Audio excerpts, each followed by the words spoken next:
The battlefield was strangely quiet after a long night of gunfire, the smoke drifting across the torn earth like tired spirits searching for rest. Lieutenant Carter, a Union scout worn down by endless marching and sleepless nights, moved carefully along a ridge trying to find a safer path back to his regiment. He thought he was alone until a sudden, sharp cry cut through the silence, a cry filled with pain. He followed the sound and found an Apache woman pinned beneath her fallen horse, her leg trapped under the heavy saddle, her breath coming in short gasps.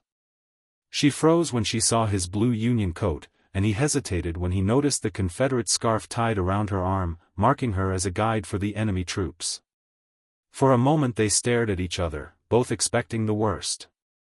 But instead of raising his rifle, Carter slowly set it aside and knelt beside her. "You're hurt," he said. She glared at him and whispered, "You are my enemy." Carter shook his head. "Not right now." Before he could free her, a sniper's shot cracked through the air.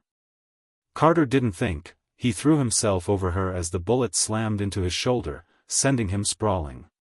Blood soaked his sleeve, and Ayanna, stunned, pulled him into a narrow crevice between rocks to protect him from more shots.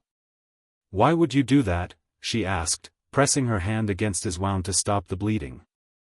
Carter winced but managed a faint smile. "Because someone needed saving."